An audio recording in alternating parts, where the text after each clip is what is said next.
Welcome to Robert Bellissimo at the Movies. This is a YouTube video podcast where we explore all things cinema. I want to welcome back to the show Duke Haney, who is a writer. He is the author of Subversia, Banned for Life, and Death Valley Superstars. Duke, welcome back. There All it right. is. There's the We'll book. throw that out there once again. Just because as the last time that you and I met, to do one of these episodes, I was humorously, I hope, complaining that Death Valley Superstars hadn't been plugged in the previous episode. So Right. I have a copy at the quick this time as I did last time. Thank you again, Robert, for having me on. Yeah, no, anytime. Anytime. It's been a little while, so it's great to have you back. For people Thank who you. haven't seen Satyricon, this was directed by Federico Fellini, of course. The screenplay was by Fellini and Bernardino Zapponi. It's from the book by Petronius.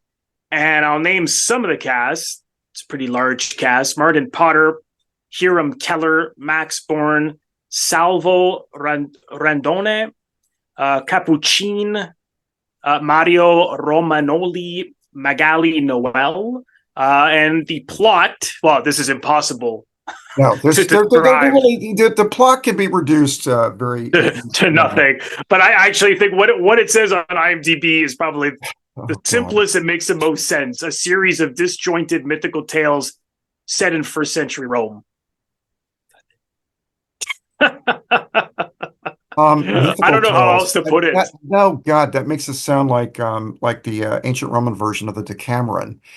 No, it's a picaresque series of adventures of essentially two young men, um, um, uh, wandering students, they and petty criminals through the Roman Empire in I guess the first century AD. Yeah. The proto novel or ancient novel by Petronius. Petronius, it's believed to have been written by Petronius. I don't believe scholars are 100% certain that Petronius was the author of the Satyricon. Petronius was a courtier to Nero in some fashion. I believe he may even have had a government position. And I can't recall how it was that he came to be condemned, but he committed suicide. He was forced to commit suicide, more or less. And his death, a version of his death, is actually portrayed in the film. But Oh, didn't even know that. right. Well, we'll perhaps get into that a bit later. But he slit his wrists and bled to death in the course of a banquet attended by friends. Again, the version of what we see in the film is differs in many significant respects from the death of Petronius. But there is a patrician man who slits his wrists in the film and dies in a manner similar to Petronius. The man of the film, he's never identified by name, but it's just after a regime change. Yeah. And so we can assume that he's about to be he kills himself in lieu of something worse happening to him. His wife commits suicide right after he dies. We learn later we don't see her death. But yes, the film is basically it just follows the adventures of these two youths through this landscape, through the different provinces, I guess, are part of some of the different provinces of the ancient Roman Empire. And myth to me has a different meaning. I mean, there's a lot of discussion about myth in the Right. film, and we see a couple of legends recreated in the film. One of them, the legend of the tale of the widow whose husband has been hanged, and then there's another story that's flushed out with imagery about the witch, the beautiful witch, and or how she became a witch, I guess, or something to that effect. Ona Peta, I want to say her name was. I have it written down here somewhere. It was That played was the woman who was that with the story with the woman who refused the advances of a guy, and then the wizard, yes, who yeah, put yeah, out yeah, yeah, fire, who yeah, extinguished fire throughout the land, and then placed fire between, basically in her vagina, basically, and people had right, to light their torches, basically, I guess by inserting them into her vagina. I guess is that you don't see that in the film, but that's what's implied, isn't it? yeah, It's yeah, as if she's giving birth to fire. These peasants are all lined up with torches, and she's kind of it's as if she's in childbirth, and they're sort of placing these torches between her legs, and then you see fire. The torches spring to life with fire, yeah. That and was weird. I was like, what? I was yes, like, what the hell is this? well, kind of very typical, really a very typical a bit of folklore, really. Right, So I mean, that to me is myth. I mean, right, right, right. I don't know. Do you remember the first time you saw it and what you initially thought? Oh yes, God, yes. Well, I can never tell anything simply, as you know, and the first time I heard of the film, I was a Beatles fanatic in my teens, and I had read John Lennon after the Beatles broke up, did this really long interview with Jan Warner for Jan Warner's publication Rolling Stone. I think it took up the entirety of an issue of Rolling Stone, maybe two issues. It was later published in a book. That's how I read it. The book was called Lennon Remembers, and in the book, John Lennon was talking about how, despite the wholesome image of the Beatles in their mop top period, they had these orgiastic tours, and he likened the tours to Satyricon. He said, just imagine four musicians, running around in Satyricon or something like that. So immediately I wanted to see the film. And then I moved to New York right out of high school, and the film was playing um, at a legendary New York City revival house. It's no longer there. It was called the Thalia. It was on the Upper West Side. It's in Annie Hall, actually. It's the film where Alvy Singer runs into Annie Hall years after they've broken up. They run into each other at the Thalia. Actually, Alvy Singer's Woody Allen's date in that scene is Sigourney Weaver, who had not yet done Alien, and Right. which kind of really launched her career. And so it was playing, Fellini Satyricon was playing on a double bill with Fellini Roma.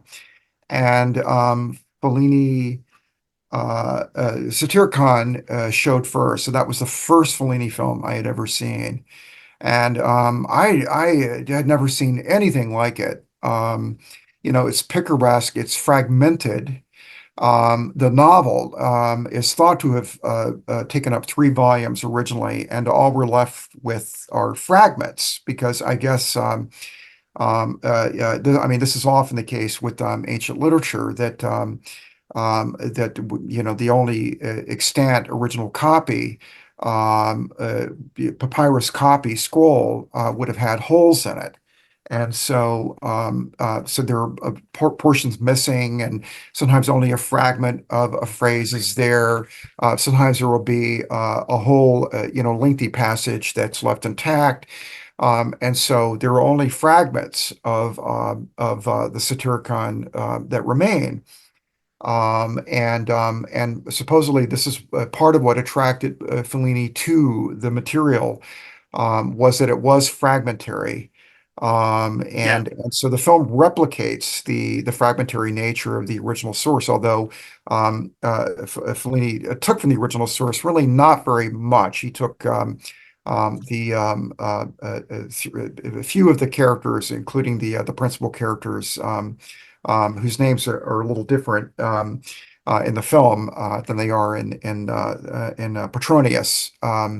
They're in the film, I'll call them by the names that they're called in the film, Inculpio, Eschilto, and Gittone, and then there's this man who gives this nouveau riche guy, Trimacchio, who gives this a great feast at one point, which has been said to be the centerpiece of the film. That's in Petronius, but a great deal else, was taken from, it's believed, other sources by Fellini, or he just sort of invented them sort of out of out of whole cloth. Yeah, I Um, read some of it was like his actual dreams. I don't know if that's true. I that heard that makes that. sense. That makes sense. Yeah. Um, And the idea came to him also when he was recuperating from a debilitating illness he had in the late 1960s. And what really shines through, which I read about, was that he was so influenced by the summer of love in America. Like he was attracted to the fact that all these young hippies would have so much sex with anybody and just sleep around. And some say that he was kind of bi-curious himself. Or I find that very difficult to believe. There's not Well, much evidence of it in his work. And in fact, I mean, we could explore this a little bit further, but there's sexual ambiguity, including bisexuality. I think it's presented in the film. I mean, some might even, I yeah, think the film is even faulted for this. It's presented as sort of, in the film is not, I don't think that the film is not moral. Well, it could be some, Pauline Kael hated the film. she hated it. Yeah. Yes, she referred to it, and the title of her review of it was Fellini's Mondo Trasho, um, a reference to the John Waters film Mondo Trasho, and of course the title of that film was taken from the Mondo uh, short-lived Mondo genre or subgenre of the 1960s, going into the 1970s. The Mondo films were these uh, pseudo-documentaries, semi-documentary, well, pseudo-documentaries, really. I mean, there were a series of vignettes typically of things that were shocking and titillating or thought to be to mainstream audiences. It's like, and here we see an actual topless dancer in San Francisco, the city of sin, that kind of thing, and here are, nude beachgoers smoking marijuana at the beach, that kind of thing.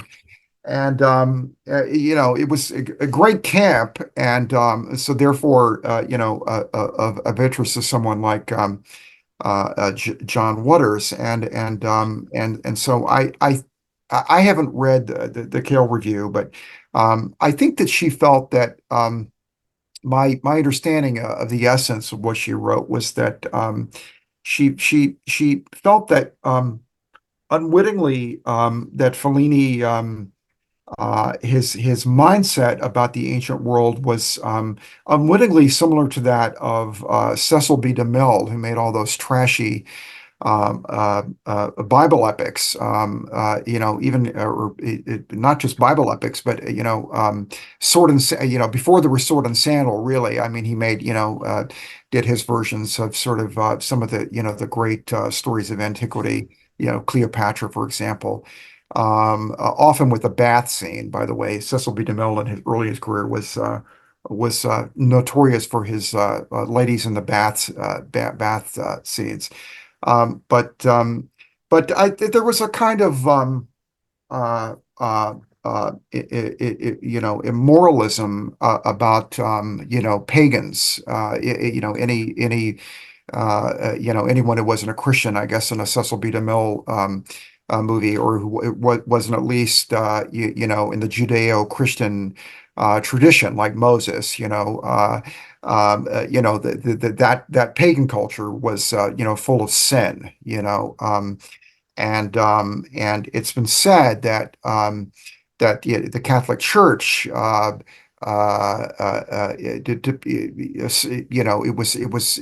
it was not accidental that the ancient world was depicted as decadent and a hotbed of sin and debauchery by the Catholic Church, when in fact, of course, Rome was a Christian empire when it gave way.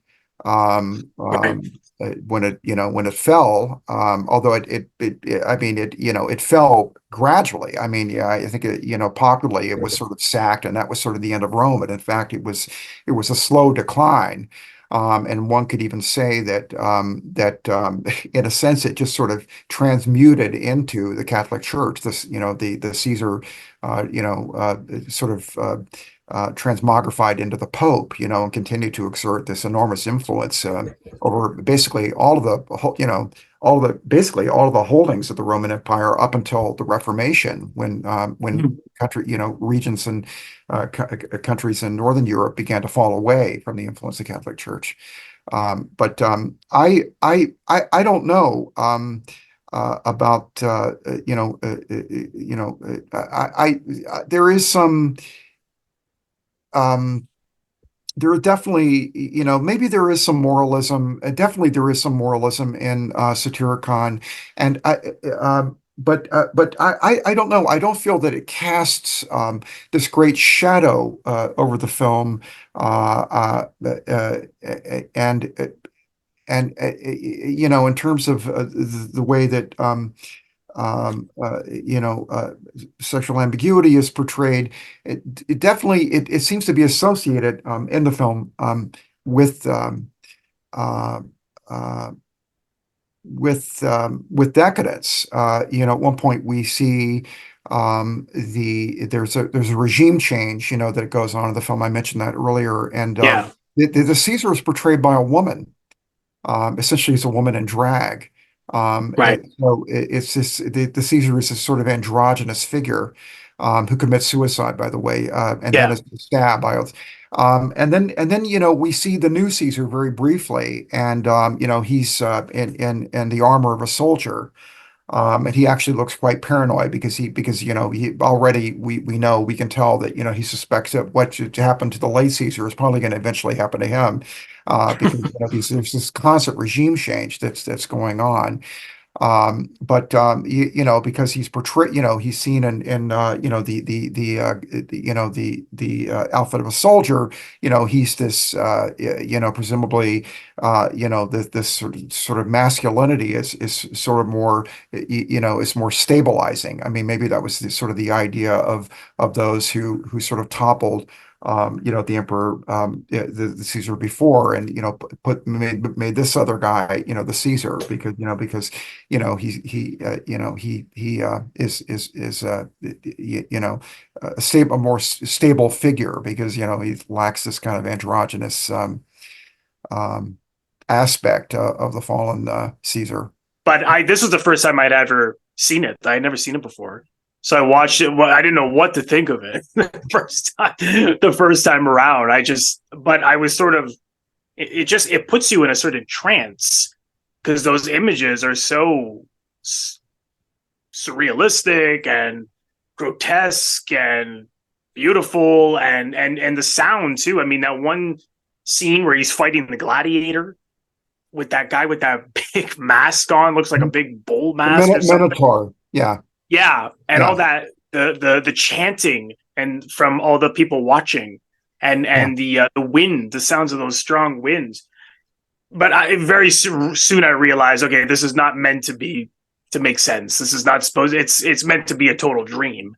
And when we wake up after, and I'm a vivid dreamer. I don't know about you, but often I think, what the hell is that about?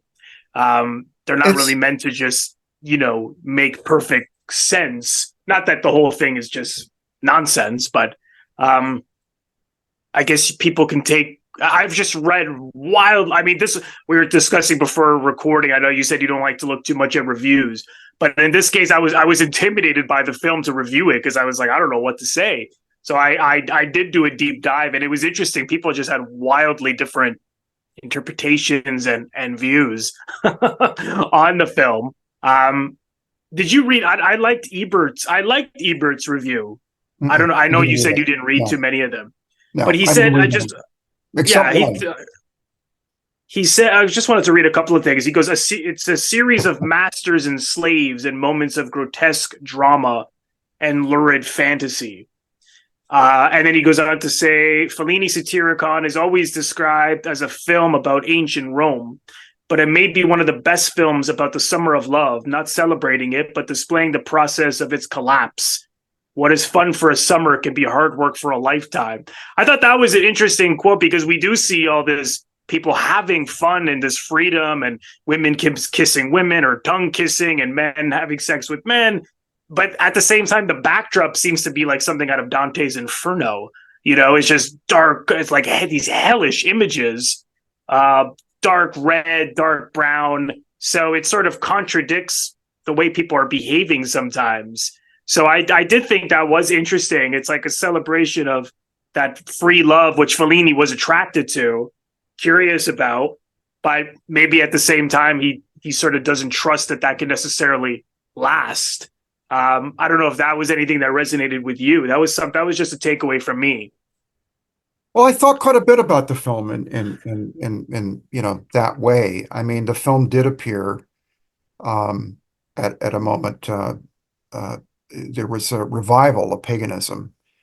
And essentially that's what, in many ways, the hippie movement was. It was a revival of paganism. Um, and um, and it was it could be said that the hippies had a very sentimental view of everything, really, a very innocent, simplistic view. Um, like the Beatles, for example, had this song that came out in '67. Um, the Summer of Love, so-called Summer of Love, occurred in 1967. All you need is love. You know what? Um, all you need is not love. That's a very nice idea. That was the idea of the Flower Children, I think. All you need is love. No, um, uh, life is not a fairy tale like that. It's not a song sung by children. Um, nature is brutal. Politics are brutal. Um, those kids learn that in the hardest way. Everyone knows that the Summer of Love, there was ultimately, all these, for example, perverts basically ended up in San Francisco trying to take advantage and did take advantage of these. There were a lot of runaways, kids from around the United States, and I think maybe even outside the United States, were all coming to San Francisco, running away from home. There were predators around, to pick them up and abuse them by the end of the Summer of Love, maybe even during the Summer of Love. Um, uh, uh, you know, uh, Drugs wreaked havoc on those Right. kids. Manson got out of prison in 1967. I believe it was 1967. He began the Manson family there in Haight-Ashbury in San Francisco around that time. Manson has been said to have been the man who killed the 60s. Because his followers they were former hippies. Um, Right. uh, you know, um, uh, so how do you, I don't know, how do you get people like that to end up murdering people in the most grisly ways?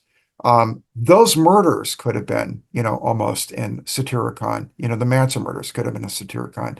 So Yeah, good point. Satyricon takes the position that nature is dark, um, that politics are dark, as seen in that regime change. I wish I could go back and undo some of what I was saying in that rambling monologue a little while ago, because I kind of got lost in my own verbiage there and may have spoken irresponsibly. But but that's dark. And so what do we Yeah. have? What do we have to combat it? Well, in Satyricon, this is pre-Christian Rome. We hear a lot of talk about the gods. Actually, the Roman religious system, of course, was stolen. It was a lift from the ancient Greek or the Greek system, religious system. The gods were simply renamed. What you have there are, different deities who stand for different aspects of human nature and nature itself. People are inspired or cursed by these individual gods. We see, demigods, in Copio, the principal character of Satyricon, is cursed by the god or demigod Priapus at one point. He can't he can't get an erection at a moment of Oh, right. it's really required. So he's said to have, angered, the god Priapus, and now he must seek a cure.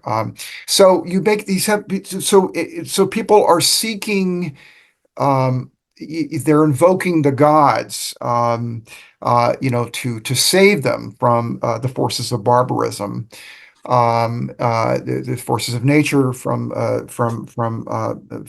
men. They don't offer much protection for the most part. Actually, we see a couple of times in the film, the people consulting, oracles consulting the entrails of slain animals, sacrificed animals, All right. for signs of, oh, look, the intestines reveal that this will be a, happy marriage. I mean, that in fact, that went on back then. So you have that. As is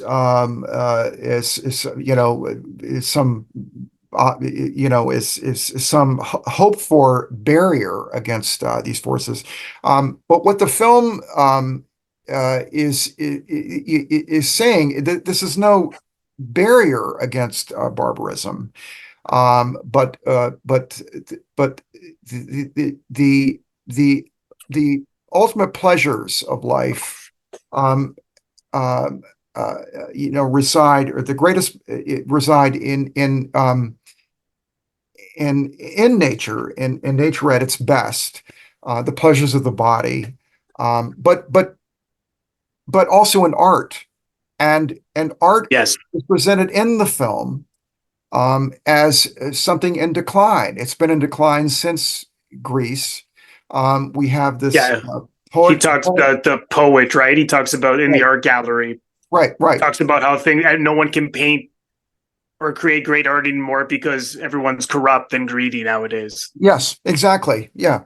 And so it's actually, later on, there's a whole thing that poet, Eumolpus, or Yes. Eumolpo, I guess is the way his name is pronounced in the film, or said in the film. He um, he undergoes a transformation. When we first see him, he's talking about, he says, well, I'm a poet, and poverty Yeah. always, Yeah. Yeah. great poets are always poor and all this. And then at the end of the film, he's become, he's a smuggler. I don't know he's become wealthy. He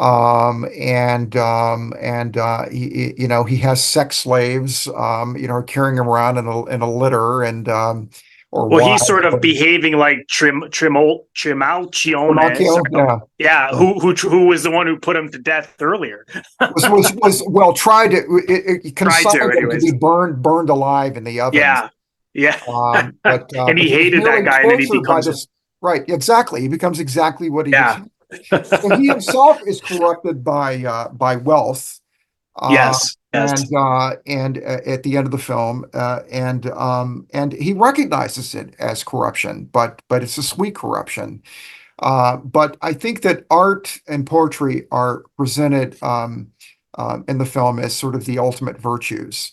or not virtues. How do I say this? Ultimately, they are the source of the greatest reward, the ultimate Well, I reward. just before you continue, I would love to read his right before. Well, he looks like he died, and he says to El Encolpio, he says, "I leave you poetry. I leave you the seasons, Mhm, especially spring and summer. I leave mhm. you the wind, the sun, and the sea, the good sea. The earth is good too. The mountains, streams, and rivers. And Colpius, I leave you sounds, songs, noises, the voice of man, which is the most harmonious of music. I leave you." And that's right after that we see him get kidnapped. Quite the Yes. country. Yeah. But yeah, it's those things like you said, pleasure, art, those things are always at odds with the way the world perhaps really is, or really tries to corrupt you. Well, think about what he says. Um, he he's basically saying that nature at its best is poetry. Right. And so that offers the greatest reward, the most spiritual nutrition, if you will. And and we see from the very beginning of the film, actually, it's a very interesting. The film is very conscious of being a theatrical performance, and it borrows heavily from old theater traditions, such as the tradition we don't see this now. We see this only in old plays. Um, the theater tradition of the soliloquy. The film begins with two soliloquies. It's these sort of Yes. friends and antagonists in Colpio and Ascilto. They're the two main characters, the two characters that we follow them throughout the film, and the film it concludes with the death of one of them. Yeah. Yeah. And Asilto. Yeah. Ascilto, yeah. Yeah. And so the film begins with this shot of a wall. Covered with graffiti. I don't know that any. I would be curious to know if any representation in film up until that point of the ancient world had ever had a shot of a graffiti covered wall like that. Maybe Yeah. in some old film there had been maybe a slogan written on a wall or something like that. But I mean, this is very realistically an entire wall. It's like the wall of a bathroom or something. And actually, the character may in fact be at the baths because there's a sort of a fight that takes place at the baths at the beginning of the film. But it's like the wall of like in a public bathroom. It's covered with graffiti. And in one quarter of the frame, we see Encolpio in silhouette. And then the silhouette he's like a statue coming to life. And he has a soliloquy about he basically we're in the middle of something. He's kind of bringing us up to speed about what's happened.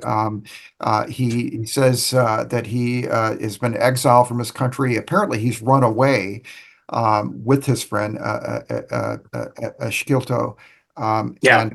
and Copio's lover, this boy played by 14, 15-year-old boy in the film, Chitone. Actually, Max Born, who plays that character, he had his grandfather, also named Max Born, was a Nobel laureate in physics. Can you believe that? Oh wow. Pretty amazing. But this is the only film he ever did. Yeah, I looked him up. He didn't do anything else. No, he never did. He got into music. He got into music, and there's a documentary called Ciao Federico. Oh yeah, yeah. I watched it. You can see him and he's playing Dylan songs on it. He was very influenced by. He had a career in music. I think continues to make Yeah. I'm music, not surprised. yeah, and no, he was pretty good. I thought, it Yeah. was Yeah, almost yeah. He sounded good. it was really funny because it's almost like we all know that that Dylan was this big cultural hero of the 1960s. But it's almost like actually seeing somebody play a Dylan song in 1968, it's almost like this is like if somebody put this into a film set in 1968, if they made a film now and they had somebody in 1968 playing a Bob Dylan song with the guitar, it'd be like, oh, that's just too spot on, man, But there it is, the actual thing. So there's the soliloquy at the beginning of the film, and then that's countered by the soliloquy of Eshkilto, or I'm mispronouncing the name, I'm sure, but and he's giving his side of the story, and it all comes down basically to this romantic triangle. These two friends,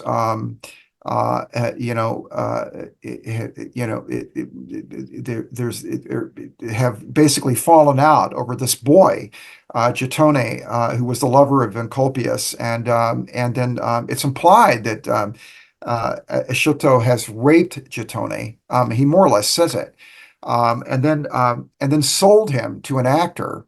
I guess purported to be Gittone was, I guess, purported to be the owner, because there's a lot of the film about slavery, Yeah. and because that was a huge thing about becoming a freedman, becoming a citizen.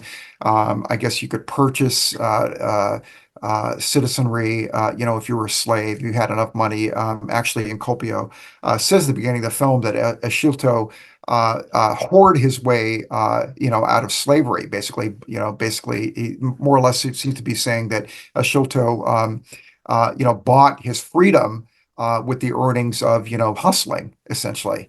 So Asciutto has spirited away Gittone, and sold him to this actor, it purported to be the owner, I guess, of Gittone. And then there's this fight at the bats at the very beginning of the film. A wrestling match, duel almost, over this boy, and Accopio goes to find this actor who's bought him. And throughout the film, there's this recurring thing about performance. Yeah. We see performances, in the film. Everything in the film, in a way, is a performance. As I say, we open with these theatrical conventions of, soliloquies, kind of filling the audience in on what's happening, what the thoughts of the characters are. And then we, basically go from that scene to, a performance within this performance, of this playing act, and sadism is a source of and mutilation. Death is a form of entertainment, as we know it was, from Yes. the gladiator games, for example. But there's a man whose hand is chopped off in the course of this performance, and it's presented as just entertainment to this crowd. And then we see Gittone unveiled. I think he's supposed to be representing to the audience Diana, the goddess of hunting. It's like the birth of Diana. There's this set that pull with these it's supposed to be clouds, and the clouds pull back, and then we have Gittone on stage with this bow and arrow and all that. But anyway, I'm talking way too much. But I like what you brought up about everything being a performance, because even like death becomes a performance, where like Trimalcione is like reenacting his own funeral. Oh yeah, he's telling people to grieve for him.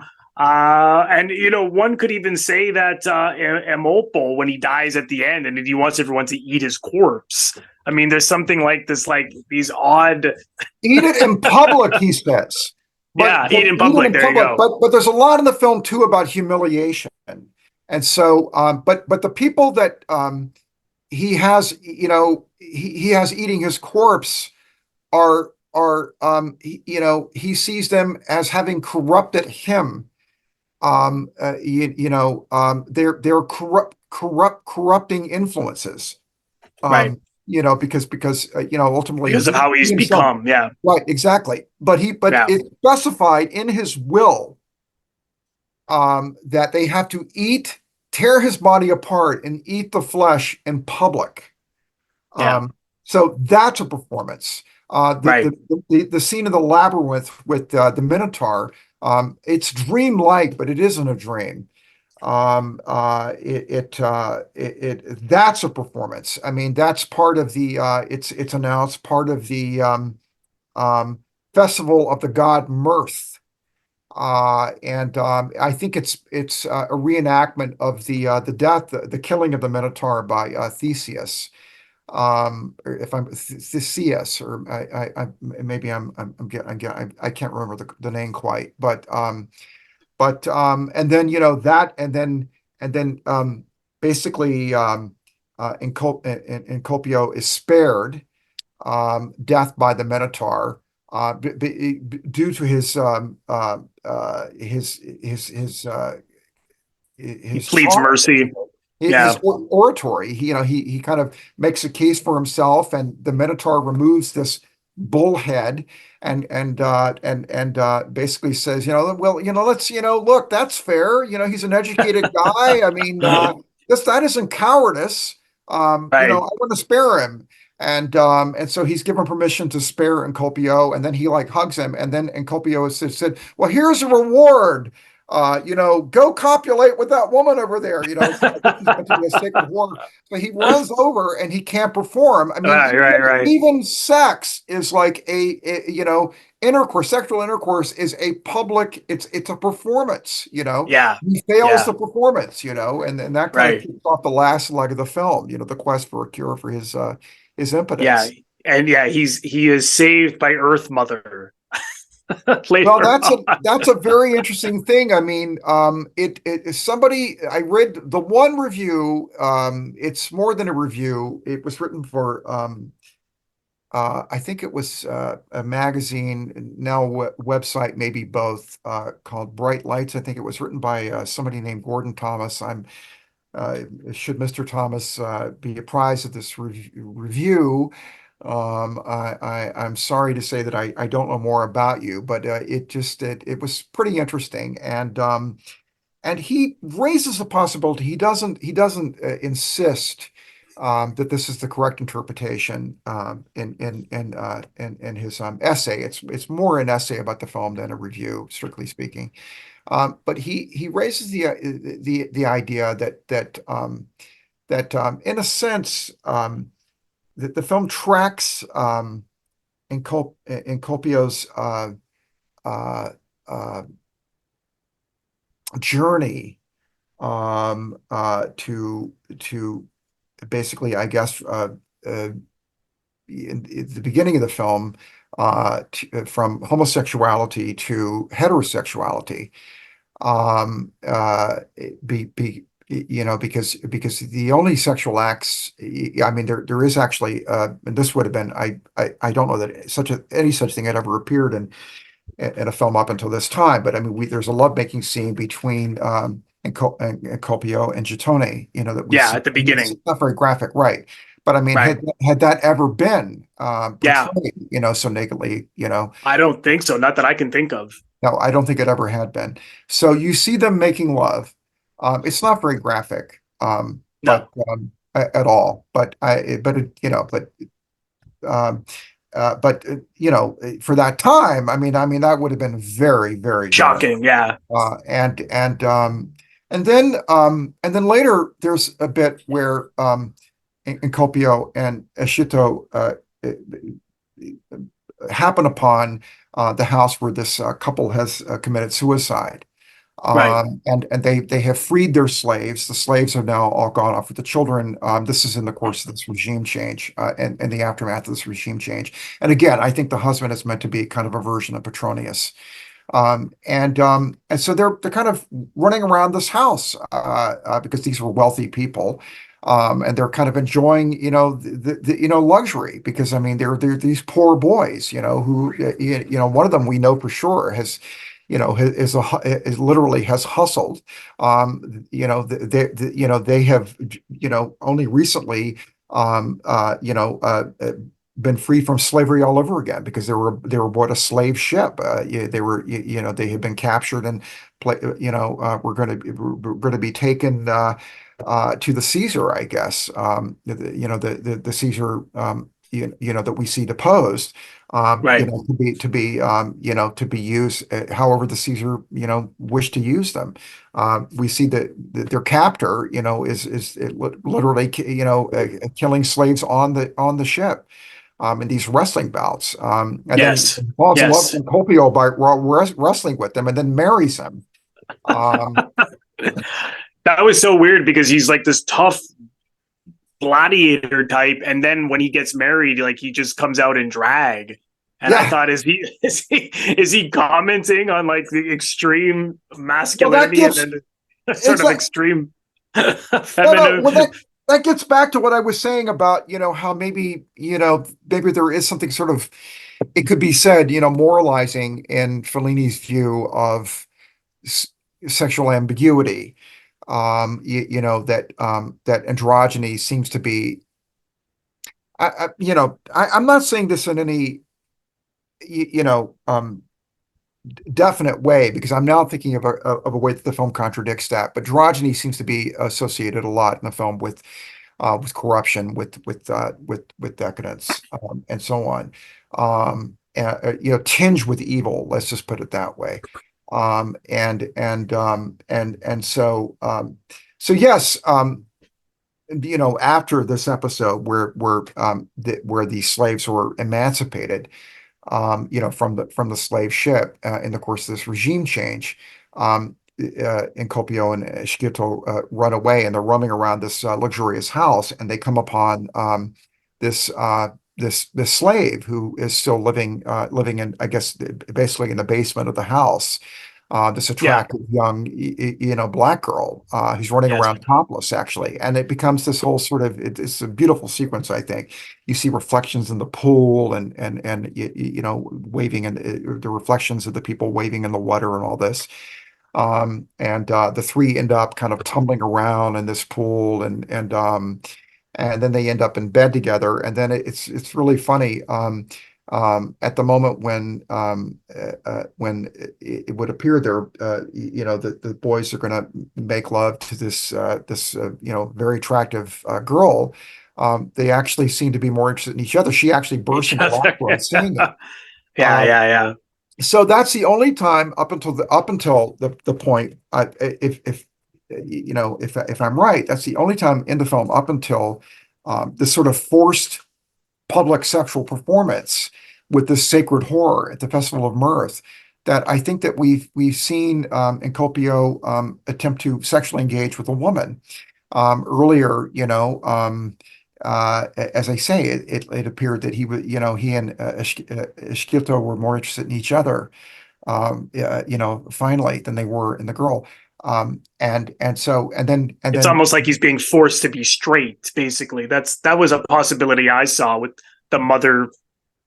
The what was her name again? Sorry, the Mother Nature woman at the end well, who cures him. You know, I'm like it could Anatea, almost be an is Anatea, is that the name? Earth Woman. That was it, Earth Woman. Anatea. Well, I think that was the name of the witch. But yeah, but it's a very interesting scene. But I don't know if it's the whole thing about him.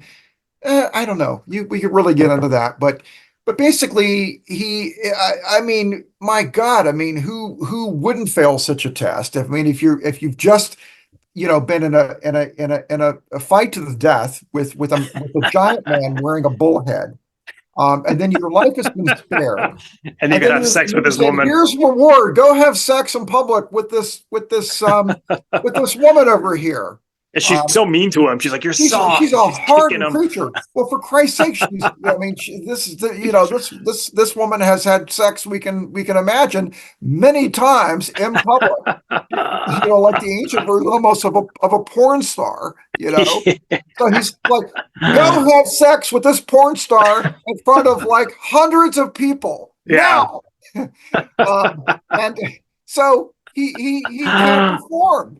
And so he's and so that it's funny for a long time afterward, we see him, he's like draped with like he has like a black, he's like in mourning for his cock. It's like he's got like a black shroud on, we see him, like for scene after scene after that, he's like this mourning widow.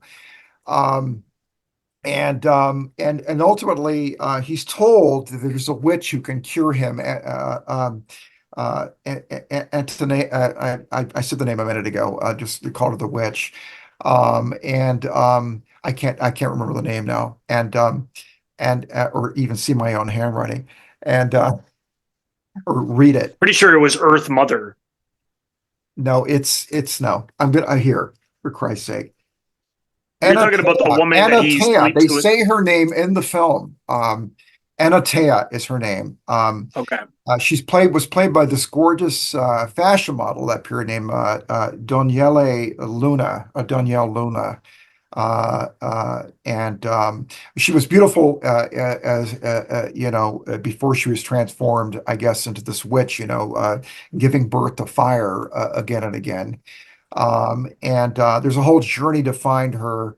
And Oh, right. Of course, yeah. And she when becomes, I think, Earth Mother or whatever when he's we sleeping aren't with sure her. She's what like really she big is. at the end. Yeah. We aren't sure what she is because when Encolpius arrives at her dwelling, he's given some kind of potion to drink, and Yeah. he's hallucinating. He's tripping. It's like he's on acid. And he goes into this room, and at one point he sees her. It's this beautiful young woman. He sees her through fire. Um, he sees her as she was presented to us in the telling of this tale of how she became a witch. Um, um, and so at one point she looks like that. At another point she looks like a charred corpse. And then ultimately she appears to him as this Earth Mother. Is a Yeah. sort of Venus of Willendorf type. And this writer, Gordon Thomas, makes the case that throughout the works of Fellini, we see these Earth Mother types. They're Oh, that's a associated, good point. Yeah. You think of 8.5, Sarina. right on the Yeah. beach. You see Yeah, on the in beach. Amarcord again and Right. again. Oh, A that's a good sexual point. I didn't think of initiation, that. often sexual initiation. A boy is initiated into sexuality by these rather rotund Earth Mother types, right? And so, uh, Encopio, successfully copulates with this witch. We aren't sure which. It seems as though the real witch really is this Earth Mother types. I mean, that's the impression that we have. Yeah. And then he sort of so a potential reading of the film is that he has now migrated. He has now become, fully a man. And significantly, at the very moment that this is occurring, that he is copulating uh, successfully with this Earth Mother, or about to. We see a sword fight that is developed. We have no idea.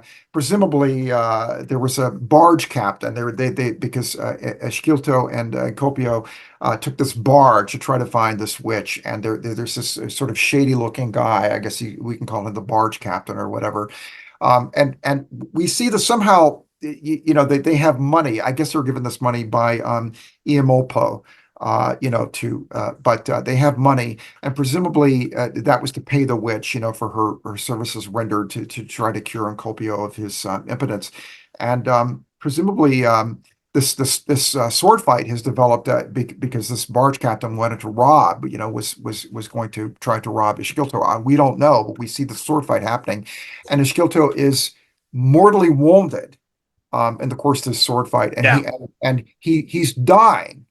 Even as Encopio is having sex, right, or about to have sex with this Earth Mother, and Encopio walks out. He actually stands next to monolithic stone, like a giant phallus. He's like, hey, here I am, and then he sees that Ishilto is dying or Yeah. dead. And so uh, we have to assume that these two, at some point, I mean, we actually see them in bed together. We don't see anything, kind of develop between them, but there was some kind of clearly there was some kind of sexual attraction that went on. Probably they were lovers at some point. I mean, had sex anyway. And they have this very shaky alliance that goes through a lot of changes. Yeah. Through the film. They're friends. They betray each other. Ashilta saves Encopio twice, saves his life. And actually, it's interesting. He's calling to Encopio, while he's in this fight with this barge captain. He's like, calling to him. And actually, Encopio kind of fails him, at that moment, one could say. But yeah, he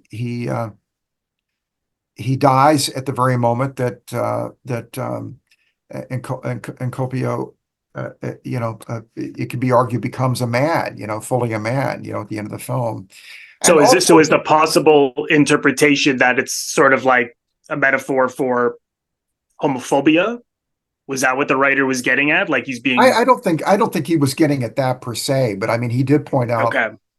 that I mean, I That was hadn't. a possibility. I thought, kill the guy that you're clearly have a rapport with or deep connection with, and now you're cured, so to speak. I thought, oh, is that a possible way to go? I don't know. Well, I'm maybe not that is. confident I with don't know. that. Maybe that's kind of baked into the cake, as it were. Yeah. But I mean, I think it could be said that the film is following because clearly Encopio, is the true protagonist of the film. Yes. It's funny, he's blonde. He kind of reminds me a little bit of the. I mean, his hair is dyed blonde, bleach blonde, but in the film, but he kind of reminds me a little bit of John Philip Law in Barbarella. I mean, physically, Oh yeah. Fellini wanted Terrence Stamp to play that part originally. Right. Right. But I guess he couldn't get him. Terrence Stamp had been in Toby Dammit, that Right. short film that Fellini had done just before this. Actually, Toby Dammit really anticipates, I think, Satyricon. Yeah, and he had just done Teorema with Pasolini, and in that he plays. Wow, I mean, it looks like he's Oh yeah, bisexual. He has sex with everybody. yeah, that's true. Yeah, exactly. So that works for this. Yeah, no, well, that Pasolini had, of course, a very different. I mean, the sex in Pasolini is quite different than it is in the work of Oh Fellini. yeah. Oh yeah. But yeah, so Encopio is blonde, and there's something sort of angelic looking about him. And then Ashito is like Hell's Angel. He's dark. And he never seems to, it's really funny. There's that bit when and Copio is seeking a cure. It's the second whorehouse that we see. We see a really a low end whorehouse. It's kind of like a Casbah. It seems like everything is going on there. All sorts of things are for sale, and we see all these whores trying to lure customers into various rooms, and and this is sort of like a high end. The one the whorehouse that we see later is like a high end whorehouse. It's kind of Asiatic. The whores are wearing veils, some of them, and these sort of exotic costumes and all that. And there's a kind of ritual humiliation. I mean, again, even the cure is a kind of performance. These very young prostitutes are like spanking Encopio with these switches on his buttocks, and You he's even see clearly. that early in the film in the baths. People are doing that. Well, this seems to be their idea of how to cure him, and there seems to be Give him humiliation. a spanking. Right, exactly. And while this is going on, his friend Skipto, there's a swing in this whorehouse, this big swing, and he's on the swing. He kind of strips down. He's on the swing, going back and forth with all these whores on the swing, and he's like, "Woo!" And he's like, "Girls, forget about Encopio, that squash snail. He can't get it up." He's like taunting. He's taunting him, and he's kind of like, "Look, I'm Mr. Ever Ready. I can have sex anytime, anywhere with anyone. Kind of like that kind of thing." Yeah, he's got a lot to prove. Clearly, He doesn't have anything to prove. I mean, he doesn't have to prove a damn thing. I mean, the idea seems to be that he whored his way out of slavery. He's sexually is Gittone chooses him over Encopio. Right, early in the film. Yeah, I mean, he seems to have like the sex thing down, man. No problem in that area whatsoever. Anytime, anywhere, anybody. I mean, that seems to be the rule with that guy. right. Tokyo is more, at the beginning when he has sex with Chitone, it's like this, he's like saying, "You are my soul, you are me." I can't, it's this whole romantic thing that he has, it's rather tender. It's not this kind of flagrant, I'll have sex anytime, anywhere, with anybody kind of thing. It almost seems Right. like, he wants only this boy and nobody else. That seems to be the way it is.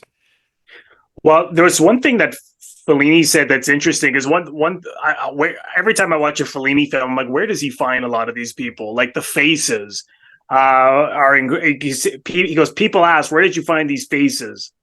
He goes, none of them are professional actors. These faces come from my private dreams.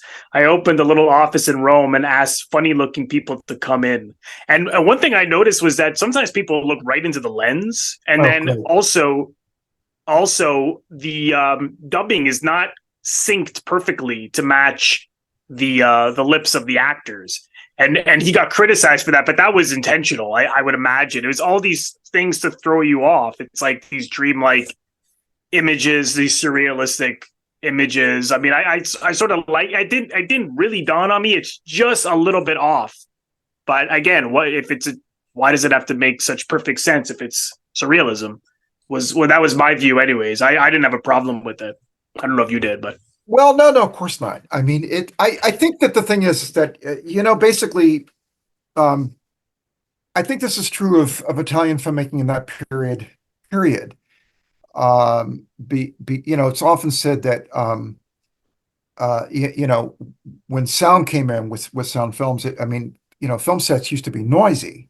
So it was really funny that that in a way filmmaking became silent after the silent film ended. Quiet on the set, please. Right, exactly. So there was Yeah. but it used to be, there was, construction going on. Now, you watched the documentary that I watched. Right. He's talking throughout the scene. Yeah, he talks throughout the whole take. Because it's silent filmmaking, and he's Yeah. talking to people throughout, and there's noise going on, on the set. I thought that was extraordinary. I mean, it was like perfect choreography, like that threesome scene. He's like, "Okay, kiss her now. You put your head down. Okay, now kiss him." And I was just like, "Oh my god!" And if that's when you watch it, it's just seamless. I was really fascinated by that, and also just when he would get mad at people, I was bursting out laughing every day. Like he wouldn't just be like, not just get mad, he'd be like, "Que casta which means, what the fuck are you doing? We rehearsed this a million times. What the hell's wrong with you?" And you see him and Capucine seem to be at odds. She was like, "You keep changing your mind." He's like, "Well, so what?" Yeah, well, she seemed very anxious. I mean, she's the kind of actress who was parodied in 8½. Isn't there an actress who keeps going to Marcello in 8½, saying, "Maestro, please explain my character to me, please." There is. Yeah. I didn't realize that might have been her. Well, it's not her per se, movie, because this film was made later, but I think it's the kind of thing that Fellini heard a lot, and it was like, "Explain things to me," and the Ciao Federico begins with the voice of Fellini's mother saying, "Well, what can I tell you about him? As a boy, he loved to play with puppets up until the age of Yes. 10." And then Yeah. you see him basically That's what it is. treating people as puppets. And you Yeah. can see that Hiram Keller, who played Ashito, you can see that he's almost kind of rolling his, it's like rolling his eyes almost, and having to kind of go through this. I mean, he was a Strasberg actor. He was in the cast of Oh Hair. wow, I didn't know that. I He did had not know trained with that. Lee Strasberg. He was American. Yeah. Had practically, I don't think, any career in the United States. And much beyond, after he was in Hair. I mean, he went to Europe and he stayed there for a long time. And yeah, I mean, can you imagine for like a Strasberg type actor, a method Oh, actor, that would American drive method him actor? nuts. Drive, My yeah. God. Yeah. So, Well, but I it's think the whole, Anthony Quinn's, I'd never read this story, but an acting teacher told me that when he worked with Fellini, he was so excited because he kept getting same kind of parts in America. He's like, I'm finally going to work with an artist. And then Fellini was like, yeah, stand there and flex. And he's like, well, that's all you want me to do? And then he watched the movie and he's like, it's amazing. yeah. That's just the way he worked. Well, it's ultimately all about the image. I mean, Yeah. Yeah. but finally that's what we're left with. That's why Yeah. I always say the film has to work for me photographically. Well, Um, he became such a stylist. I mean, which from neorealism, I mean, it's a whole, I mean, it's totally different the way he evolved, but it's the which is same with quite fascinating. Antonioni. Yeah, Antonioni him started too. out Yeah, as a neorealist also, and look at yeah, he evolved in his own way also. yeah, Very different, yeah, from Fellini. yeah. Well, a lot of those guys did. One last thing I wanted to read.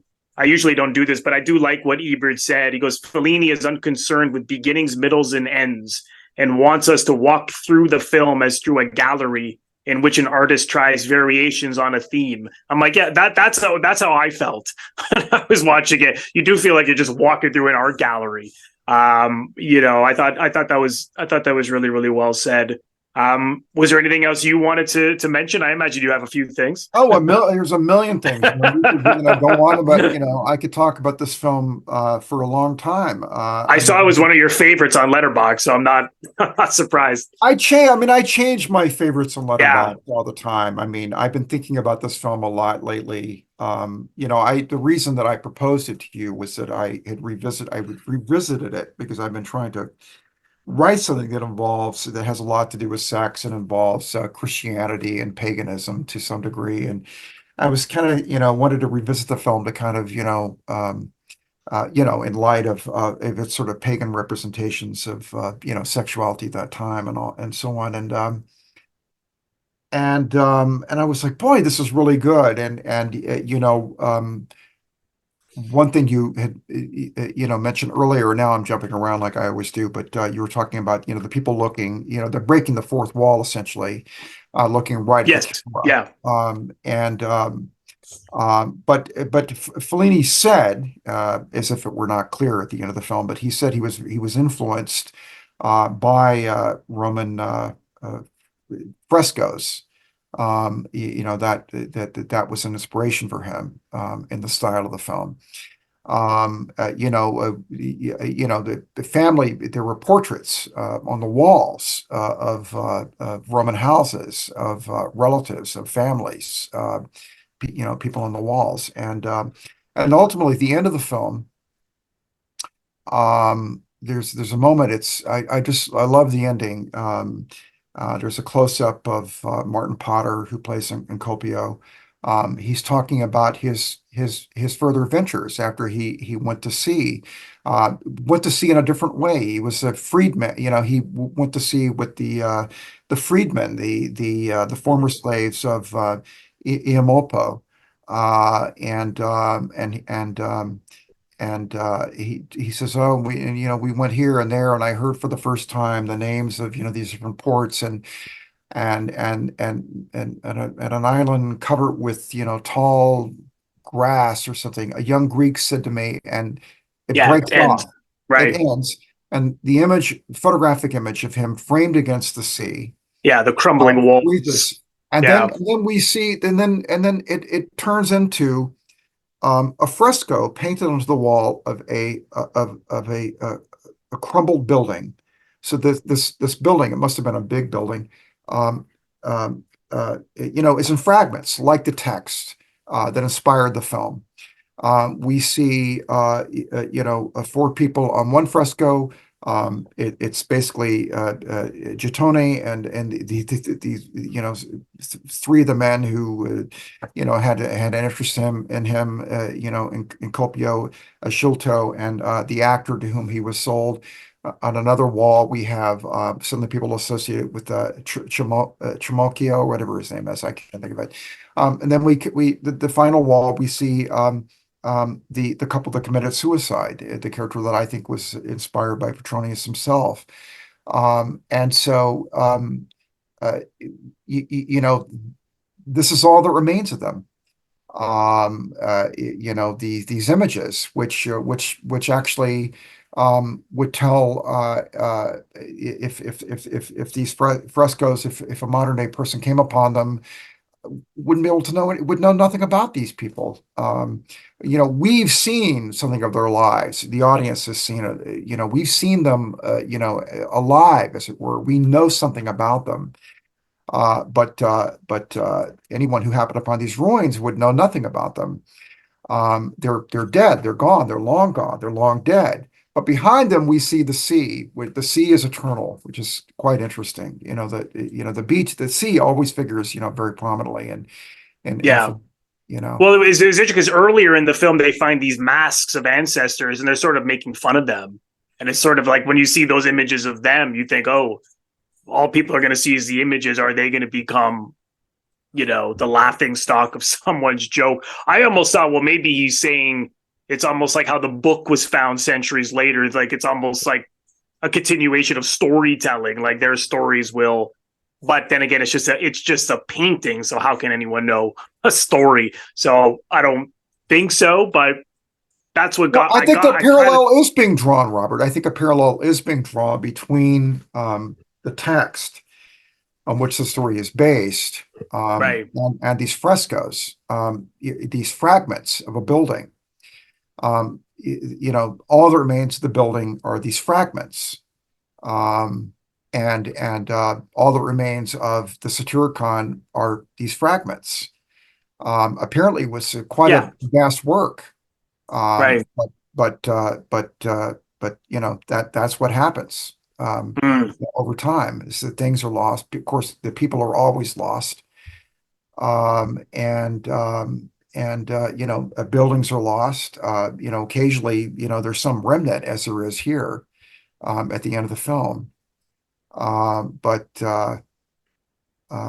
I don't know, if we seem to be coming to the end here.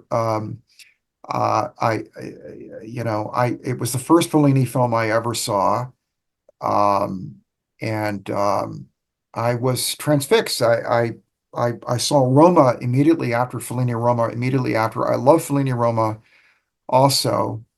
I still have Um, to see that. I haven't oh, seen really? that You yet. haven't seen it?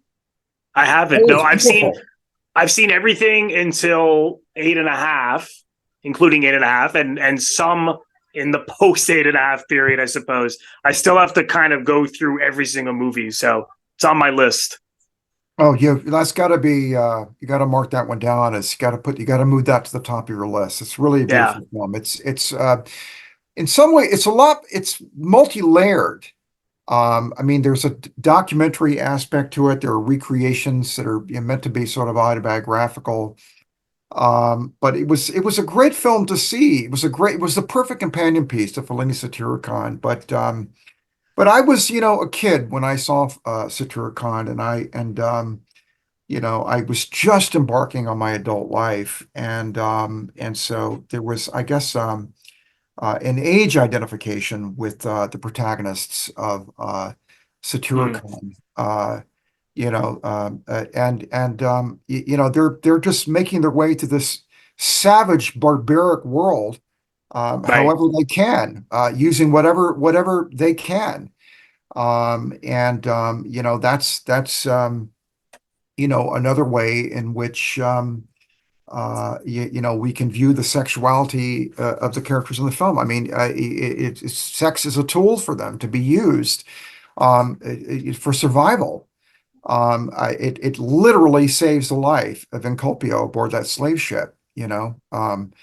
Lika, the man who's the captain of the ship. Um, you know, Literally, falls in love with Encolpio while wrestling him. Would have wrestled him to the death. Right. But it decided, no, I'm going to marry him instead. Yeah, In his look drag. saved him. And it's His so look funny. saved him. I just wanted to point out, I mean, I hadn't even thought about this until a minute ago, but it's really funny because while the wedding rites are being performed, Encolpio is referred to as the bride. And yet he's in male attire. He's in a toga, and Lika is referred to in the in the by the The officiating yeah, uh, uh, personage, Capucine, as yeah, the husband, and yet he seems to be attired like a woman, with this veil over his head and all that. yeah. But yeah, it's like. I mean, these guys are hustlers in every sense of the term, but certainly, I think, Mm, certainly a Schilto, in the sexual sense, and probably in Copio, he may have done a little bit of that himself also in the past. right. Even though at the beginning of the film, in his soliloquy, he doesn't cop to that. He casts aspersions on Schilto for being a hustler. He's got every vice. He gambled. He's a whore. And actually, we see early on that he's a murderer. He's been picked up and taken to the baths by some guy. We see he's killed the guy who took him to the baths. When the guy made advances on him, interestingly, he's like, yeah, kept after me or whatever. So anyway, I'm rambling like crazy, like always. So. No, no, no. You had so many great insights. I certainly understand the film better now after I was lost. But I After mean, the but you first viewing, you got to see. This is not a film you can see once. That's for sure. Oh, no, no, no. I've seen So it a bunch of times, but let me yeah, just no, I ask could you. I tell. mean, you must have, but well, no, not that many. I mean, yeah, I In a don't know good how way, many I could times. tell, of course. Maybe 10 all together, but 10 times, 12 times maybe altogether. I think projected only once, maybe that first time. I can't recall now. But I mean, it was an art house staple for a long, long time. I don't think it plays often now at all. But then again, I think Fellini has kind of fallen into disfavor to some degree. I think he's too complicated a director for modern day audiences. And that's one thing, that is something that is really worth talking about right here before we go. I think Fellini was drawing a parallel between the disintegration of the Roman Empire and the decline of the Western Yeah, civilization. Of course, that was well over 50 years ago, but I think it could be argued pretty successfully at this point, or persuasively, that we have fallen into serious decline, even in the time since this film was made, that he saw this coming.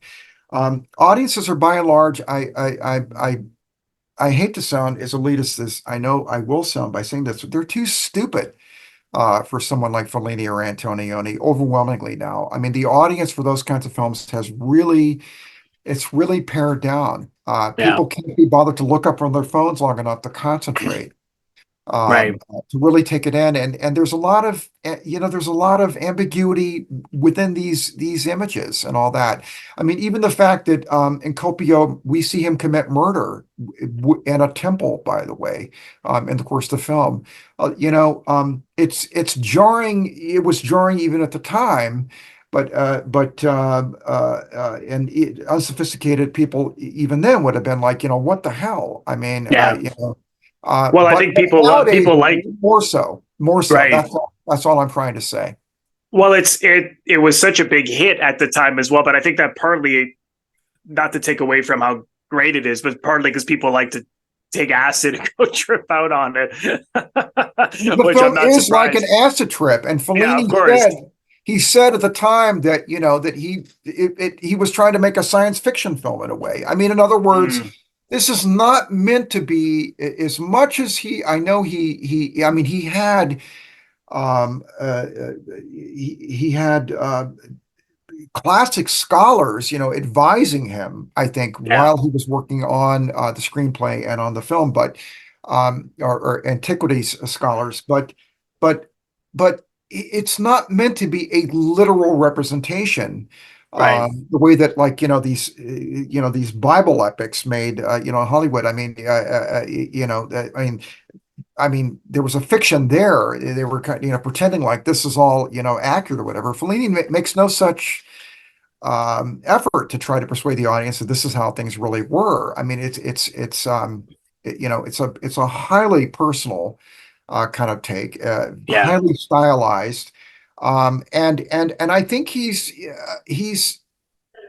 basically trying to say to the audience, people then are. I mean, they were like us in some ways, and in some ways they were very unlike us, very unlike us. And so he does all these things to kind of, I think, throughout the film, to make us aware of how, not literally of how different things were then, but just to kind of make things kind of odd to us, so that we can't quite identify with sort of what's Yeah. taking place. I had the perfect example of this, of something like this. There at the banquet scene, there's a wife who at one point performs this dance and all that, and we see that she and her husband are both, actually they're both bisexual. He's got these, has a thing for these boy slaves, including these Right. twins. And she's got a thing for this woman who arrives at the banquet, maybe Oh yeah. wearing identical Yeah. earrings, and we see them kind of behind the scenes making out. Well, apparently, when they went to do the scene where these women were making out, apparently when they went to kiss each other, apparently they made out like lesbians in a porn film. I mean, it was like this sensual kiss, like tongue kissing. Fellini Yeah. said, "No, no, no, no, no, no! Don't do it like that." He said, not like a couple of sluts. This is the way he was quoted, what he's quoted as saying. He said, kiss like doves, like lizards. And Yeah. they That's what do. it looks like. They're just licking tongues. It's really bizarre what they do. And Yeah. I think that it's those kinds of things that he does throughout the film that I think that they somehow, they distance us a little bit from Yeah. Yeah. recognizable Exactly. themes.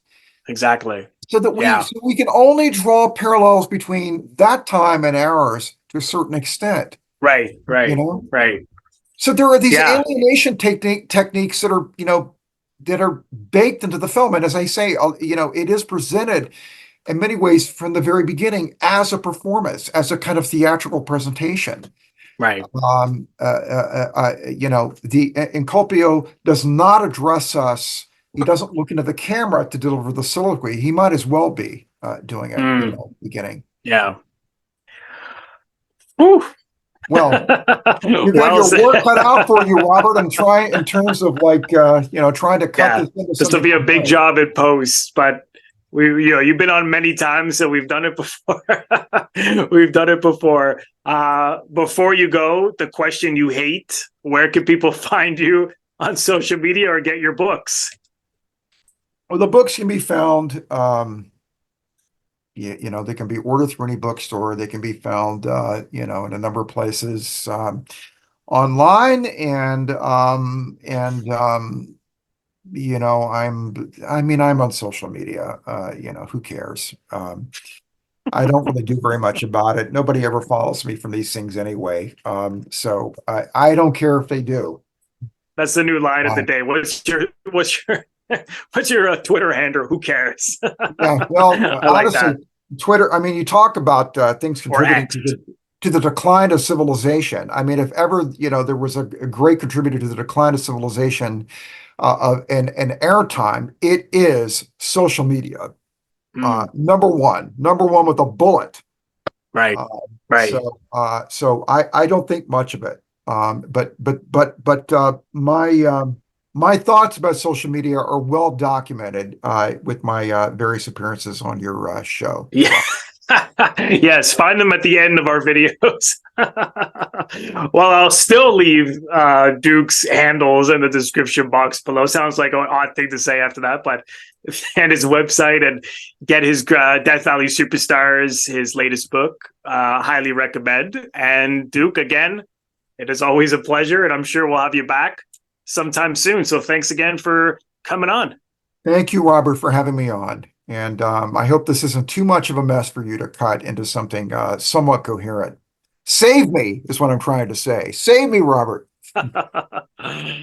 Thank you so much, everyone, for watching. I want to thank all of my members on Patreon. If you're interested in becoming a member of my Patreon, head over to the link, patreon.com/Robert Bellissimo at the movies for full details. Patreon is exclusive content that I create month in and month out. And as a subscriber, you are able to vote on polls and contribute to what I do on Patreon month in and month out. So head over to the link for full details. You can also leave a donation directly to my YouTube channel by pressing the thanks link, which you will find directly below the video frame. Just click on the thanks link and you can leave a donation there if you choose to. And lastly, if this is your first time here, please consider subscribing. It is absolutely free to do so. By pressing the Robert Bellissimo at the movies logo, you will see it floating above my head in the top left corner.